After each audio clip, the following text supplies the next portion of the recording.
to talk in our conference. I was asked this morning because my title is so ambiguous. What are the choices and decisions that I mean? What are those choices and decisions?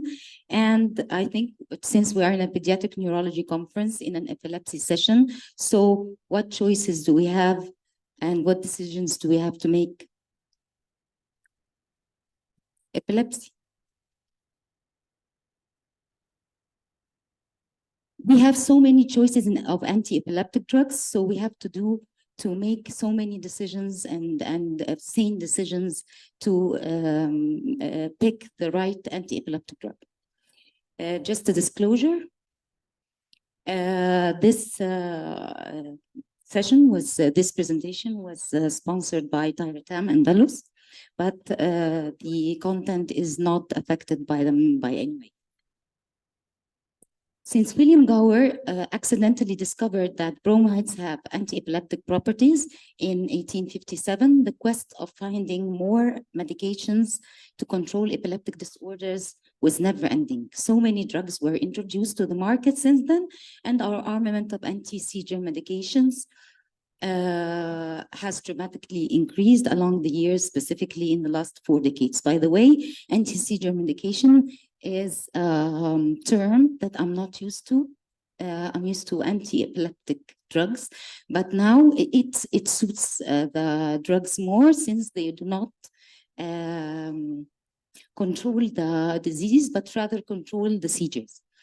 With this vast array of anti-seizure medications, it is vital to be fully informed of their proper use in order to correctly prescribe them to the right patient to the right disorder in the right combination with the safest course and outcome.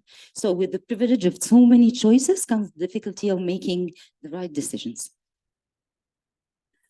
This table shows, I'm not going to talk about, describe it all, but this table shows the introduction of individual anti-seizure medications in European market, since it is the closest to our market.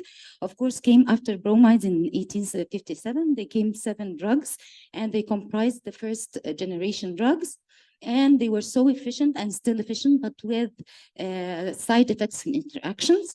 And then in the late 1970s came the second generation drugs, and they tried to overcome the side effects and the interactions that were found in the first drug, and they proved that they are as efficacious as the first generation drugs in time.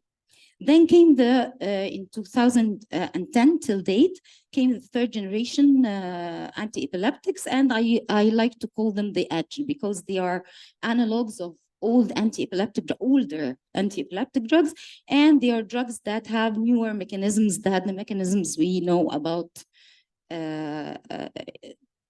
mechanisms of action of anti-epileptic drugs.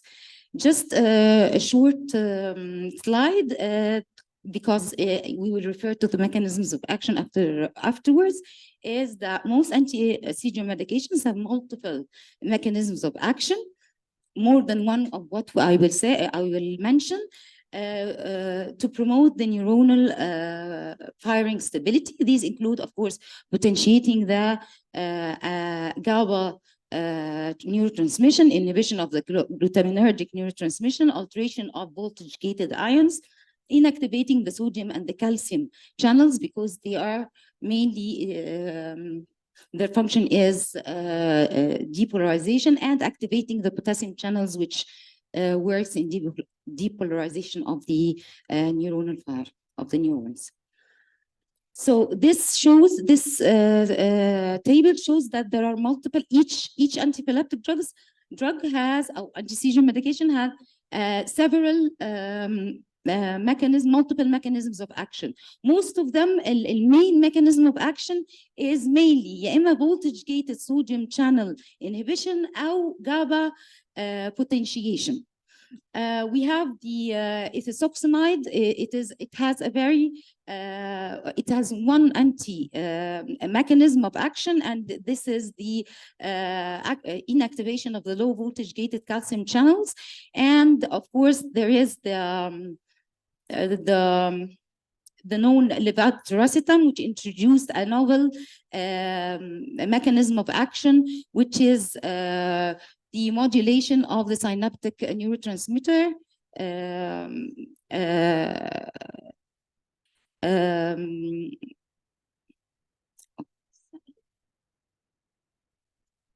اللي هو السينابتيك فاسيكل بروتين receptor. Sorry. And we were just talking about Pimpinel, برضو it introduced the glutamate receptor inhibition, and this is the newest anti-epileptic introduced to the market.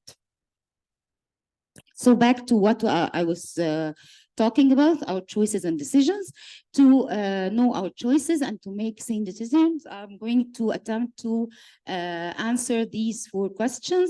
When to start anti-seizure medications, which drug to choose, whether monotherapy or in combination, and which drug to avoid or discontinue, and when to stop anti-seizure medication. When to start, according to the International League, as we all know, guidelines, we should start anti-seizure medications with at least after the second unprovoked seizure, or any time when we assert the diagnosis, and usually it is not before the second unprovoked seizure, but we can consider starting treatment after first unprovoked seizure if any of the following applies.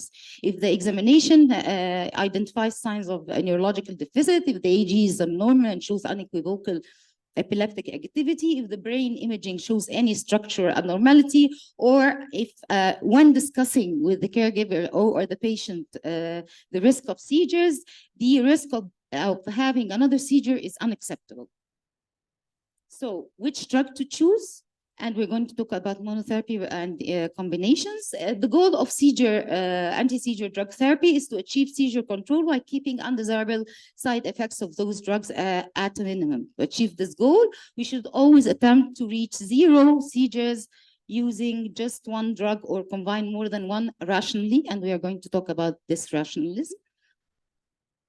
So monotherapy should always be the goal. The drug of choice is usually one that is mostly known to be effective for this seizure type or syndrome from published guidelines, randomized control studies, or physicians' experience. Monotherapy should be tried once, twice, thrice, and we should always aim to monotherapy, but regrettably, this is not always the case. When we cannot maintain the patient on monotherapy, we'll start to at least maintain him on 2 anti-epileptic drugs, which is duotherapy combination.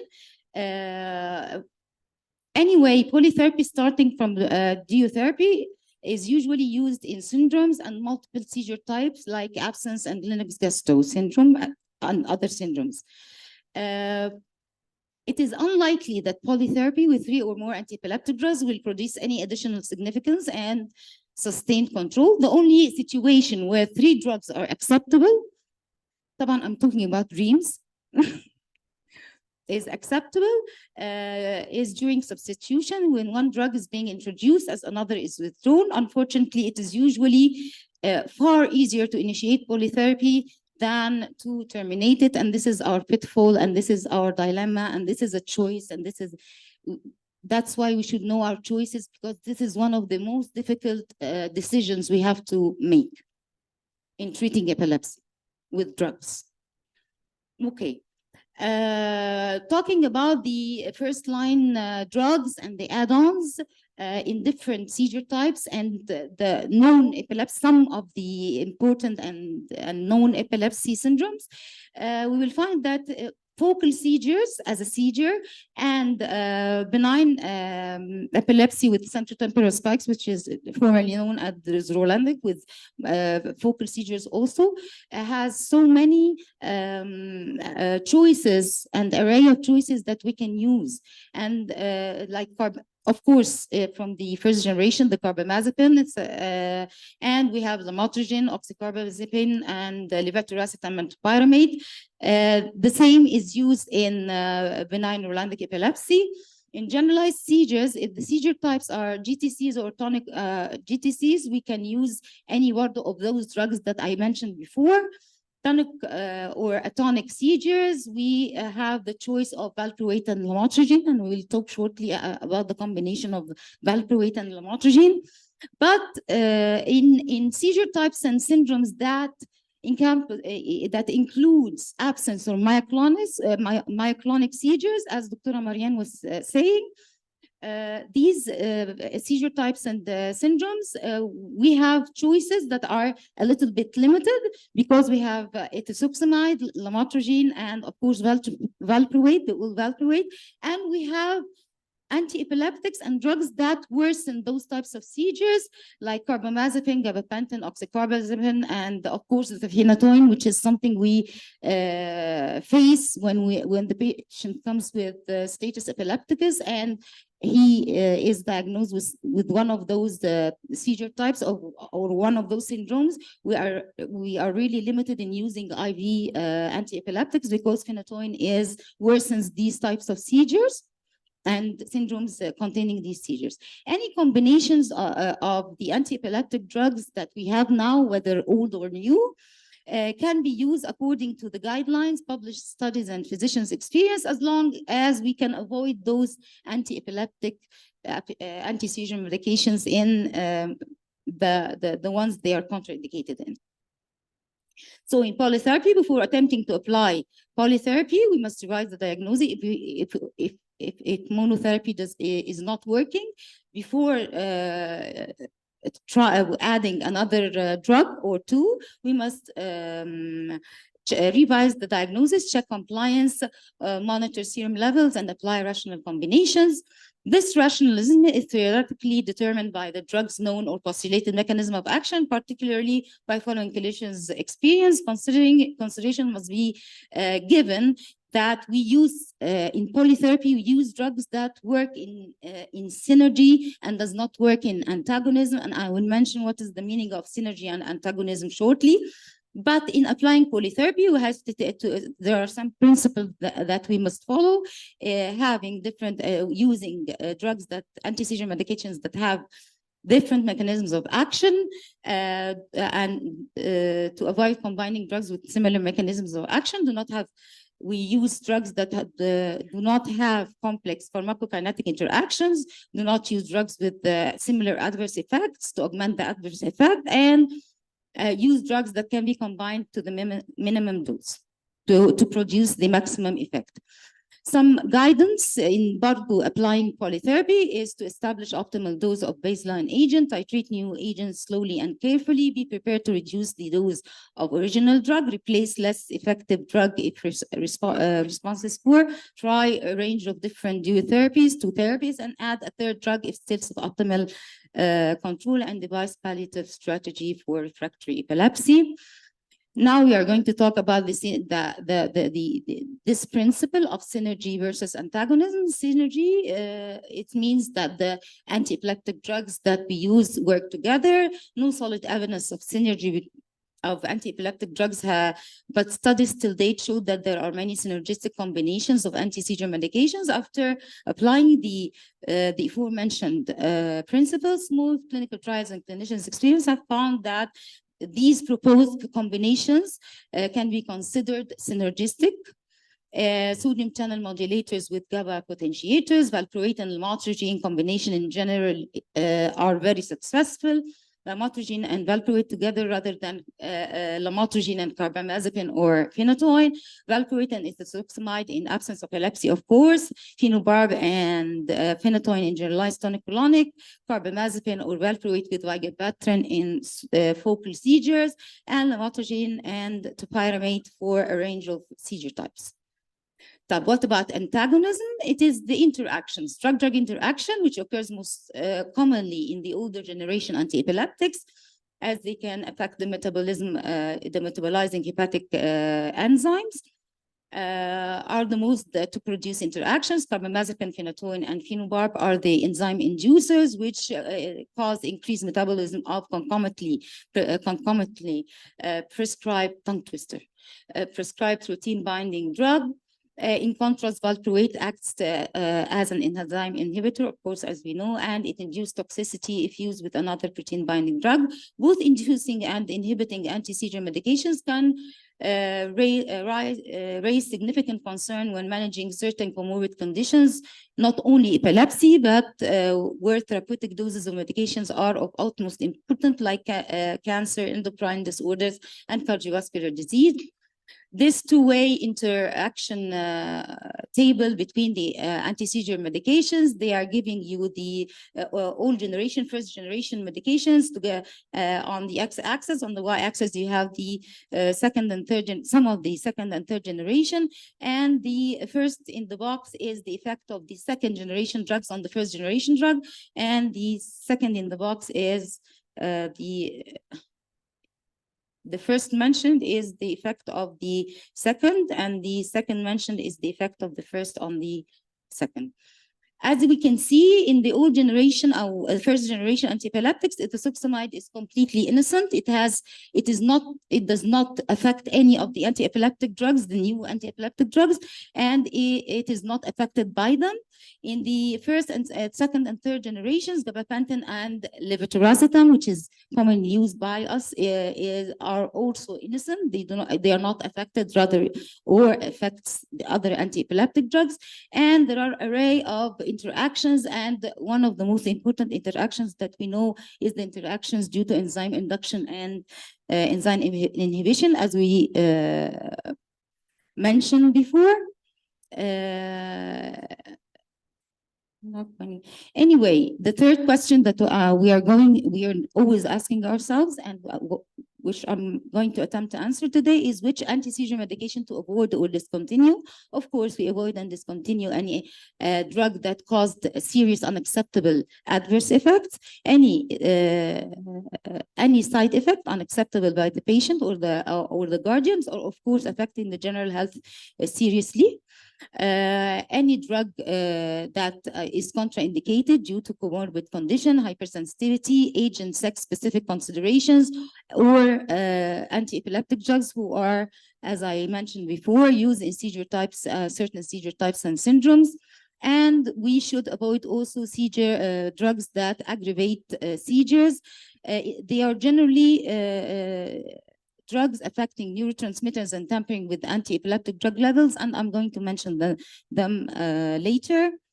Anyway, I'd like to mention that in seizure aggravation, any new anti-epileptic drug added to whatever I'm giving will aggravate the seizure, can aggravate seizures, so we have to wait for a certain amount of time to make sure that this is not because of the new addition of this drug. So first of all, adverse effects, drugs we must avoid should have no unacceptable side effects, and those are the side effects that we encounter when we give anti-seizure medications. Of course, the most important of which and the most frequently encountered are neurocognitive side effects, and all of the anti-epileptic drugs caused more or less neurocognitive side effects. Varying degrees. Varying degrees. Of course, the second commonly encountered adverse effect that we found with anti-seizure medication is the gastrointestinal upset. And usually when we start any anti-epileptic drug, any drug for that matter, there are some gastrointestinal upset, but namely we encounter more nausea and vomiting with valproates and ethosuximide, anorexia, of course, with the topiramate and its fellow brothers zonisamide, and increased appetite, of course, with valproate. Kidney stones are encountered when we can be encountered when we take topiramate or zonisamide. Eye adverse effects such as irreversible peripheral field vision loss is a known adverse effect and a serious adverse effect of pegapatrin. Angle closure glaucoma in topiramate. Of course, the metabolic and the reproductive adverse effects are usually encountered with valproate, and suicide are allocated to certain anti-epileptic drugs, but they are black box warnings to all anti-epileptic drugs, anti-seizure medications.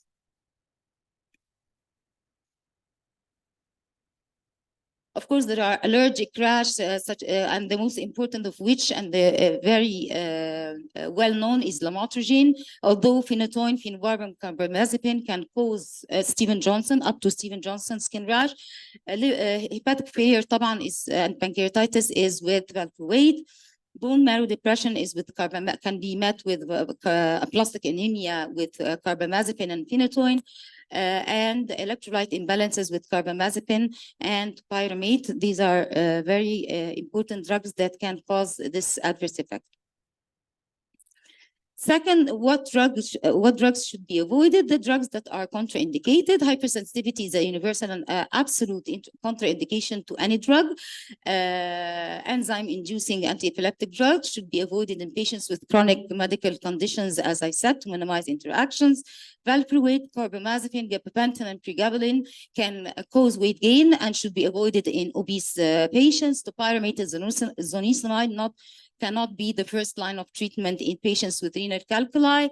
The lamotrigine must be used cautiously with patients taking valproate, phenobarbital, of course, in porphyria, phenytoin in bradycardia. Lamotrigine, topiramate should be used cautiously in renal diseases, and phenytoin, valproate, and others should be, especially the ones dealing with enzyme induction and inhibition, should be used with cautious in hepatic diseases. There are certain agents, sex-specific do's and do-nots. Of course, in neonates, as Dr. Abdelmouty has proposed, we use the phenobarbs. We use, if it is not successful, we use the phenytoin, and we can use the intravenous benzodiazepines. If persistent seizures, we can use the lorazepam and midazolam. These drugs often are discontinued when between the age of 3 and 6 months. If further seizures have occurred, we can give levetiracetam, which we were talking about, and it is a drug of choice for neonates whose phenobarbital does not work well with. We should not use valproate in children less than 2 years, as it causes valproate-induced liver toxicity in this age. Phenytoin-induced acne, hirsutism, and gum hypertrophy. Plastic adverse effects are met when we use phenytoin in early childhood, so we must consider not to give it in children, especially in girls. Valproate-induced teratogenicity in childbearing, of course, and in adolescent girls.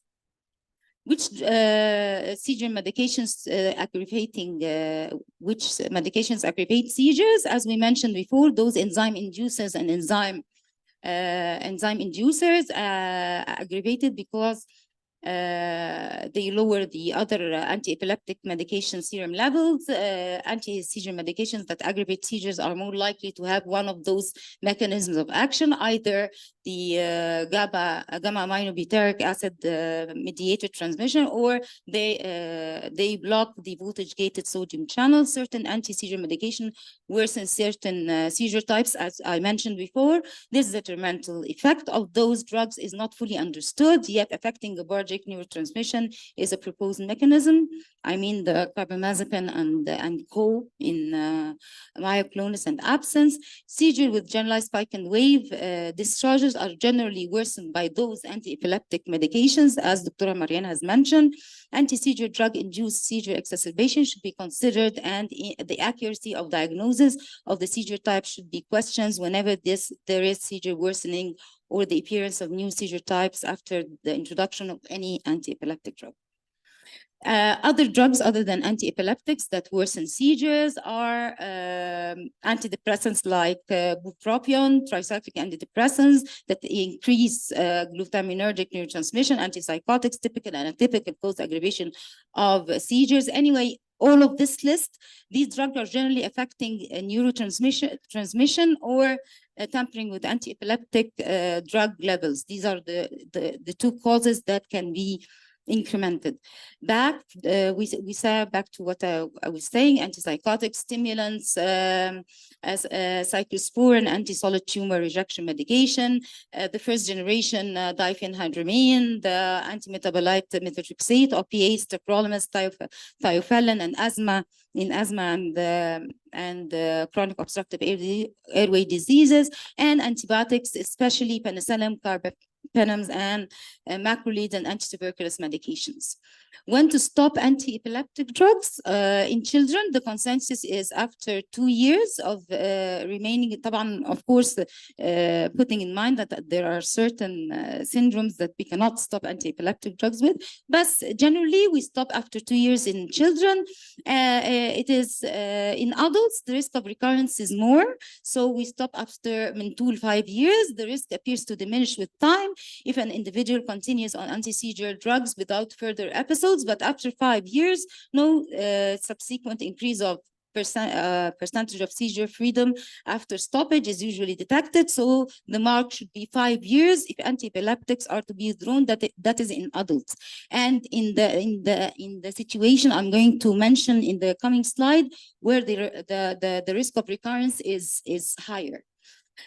No definite guidelines for withdrawal, and the process is immensely individualized, like anything concerning anti-epileptic drugs. What are the factors associated with increased risk of seizure recurrence? The situation where we have to think so many times before stopping anti-epileptics, the long duration of epilepsy before remission, a short seizure-free interval before anti-epileptic drug withdrawal, history of febrile seizures, more than 10 seizures before remission, absence of self-limiting epilepsy syndromes like absence or Orlandic, a developmental delay, and epileptogenic abnormality in the EEG before withdrawal. Favorable conditions, factors associated with decreased risk are exactly the opposite: short duration, long seizure-free interval, low number of anti-epileptic drugs before withdrawal, low number of seizures before remission, no history of juvenile, myoclonic, and focal seizures, and no epileptiform abnormality in EEG. My carry-home message, there is no formula to choose which anti-seizure medication to use for a particular patient and or seizure disorder. No one anti-seizure medication dominates for effectiveness and safety. An important start to successfully control seizures is to know all that is to know about the anti-seizure medication you are using, whether alone or in combination. Those guys are practically carrying the message inside the home. So this is my take-home message. Okay, these are my references and trivia time. Since we're at the end of, no, this is trivia time. I'm going to ask you a question. Who's this? So what does he have to do with my talk? Yeah, who said so? No, our Gastaut of Linux and Gastaut. Yes, in 1956, he identified Van Gogh's major illness that led to his suicide during the last 2 years of his life as temporal lobe epilepsy, precipitated by the use of absinthe. Absinthe, my daughter and son told me that it's a very strong alcohol. I thought it is a drug, something like hash or whatever. So absinthe is an alcohol in the presence of an early limbic lesion. I don't know how he knew that he had a limbic lesion, but he said so. And he's Gastaut, and we must believe Gastaut. So this is Starry Night, the most beautiful painting by Van Gogh. And this is me with and Van Gogh just at the back. Thank you very much.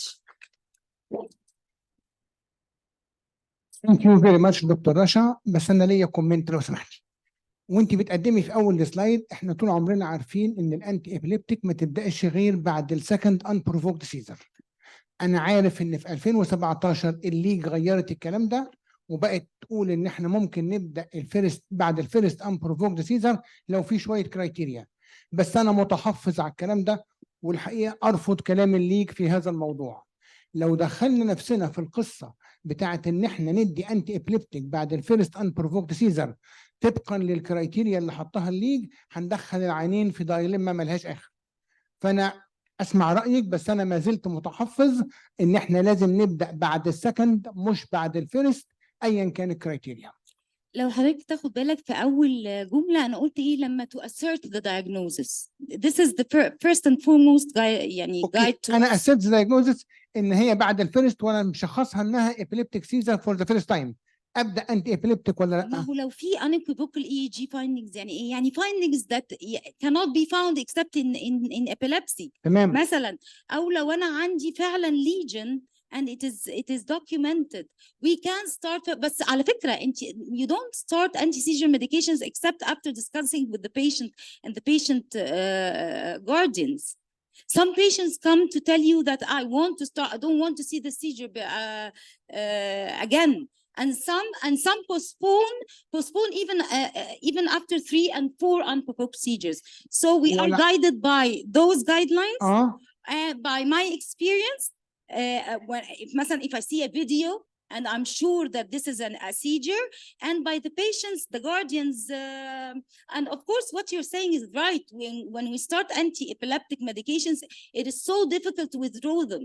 And it is more difficult to make sure that this is not a seizure than making sure that this is a seizure. So we'd rather not start. Yes, I agree with you, but there are certain situations that we must do that. ممكن أرد يا دكتور وائل بيه؟ هو الديفينيشن بتاع الابيليبسي المظبوط هو التندنسي تو هاف سيجرز.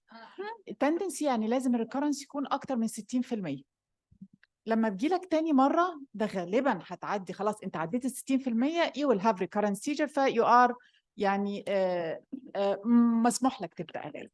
في انواع من الكونديشنز انت معدي ال 60% بدراج واحد، منهم مثلا لقوا ان العيانين اللي عندهم ستروك وجالهم سنجل سيجرز لو اتكررت هتتكرر اكتر من 60%، فستارت يو هاف ذا رايت تو ستارت. في حاجات ما حدش يعرف عنها حاجه، بس مثلا لو عيان عنده فوكال نيورولوجيكال كونديشن وعنده فوكال سيجر وكمان اي جي ابنورمال، حتى لو سنجل، لا خلاص البوسيبيليتي انها تتكرر تاني عدت ال 60%. وفي حاجات ما حدش يقدر يعرف، فحضرتك بنستنى ساعتها. فدي معلوماتي في الموضوع. هو لو انا اخذت راي يعني اللي حضرتك بتقوله هو حضرتك محق تماما. There is one thing، يعني لو افترضنا ان انا جاي لي عيان with the first generalized tonic-clonic seizure, no other risk factors, and the EEG is showing occasional bursts of generalized epileptic activity, but there are no other risk factors. I think this will be the most difficult case. Are we going to start? Are we not going to start? احنا كل اللي نقدر نقوله للعيان at this point ان the risk of recurrence with the abnormal EEG is 56%. So we didn't even touch. هي طبعا مفيش حاجة like sharp demarcation lines, but we're not even touching the 60%. And we don't know what's going to be the frequency of the seizure. It might come after 2 years. It might come after the next year. طبعا by definition the recurrence risk, you're estimating the recurrence within a year's time. It's a very difficult and debatable subject, especially from what I see in the secondary care. Because I practice tertiary and some secondary care, this discussion is usually very difficult among the secondary care. Are we going to start when it's a simple, straightforward first seizure with an abnormal EEG or not? هو أنا مع الدكتور وائل في النقطة دي، بس هو إحنا ما بنختلفش على كلام حضرتك إن الجايد لاينز قالت الكلام ده بوضوح طبعا، لكن هو الفكرة فعلا إن إطلاق الرصاصة الأولى ده في قمة الصعوبة. إحنا بيجي لنا عيانين مش إبيليبسي أصلا وماشي على دواء وإحنا مش قادرين نبطله. فهو السؤال، هل معظم الاتاكس لو جاء اتاك تانية في معظمها مش تبقى هارمفول؟ ببلغ الاهل بس انها احتمال كبير تيجي تاني. ده راي، احنا بنناقش راي، لكن يا جماعه احتمال تيجي تاني. مثال الرولانديك بيجي تيبيكال رولانديك في الاي سي في الاي جي وبتجيله مره كل سنتين، وانا واجهت كده مع اهل وما اديتوش علاج. في ثالث مره ما اديتوش علاج لان بتقعد 30 ثانيه كل سنتين. رجعنا للجايد لاينز قال لك لا لازم ياخد. لا مش لازم، لا مكتوب خلاص، اصل هو جاله 3 ومعاه اي جي، حضرتك حطيه على الكرايتيريا. لا سنترو تمبرال سبايكس it is a counseling.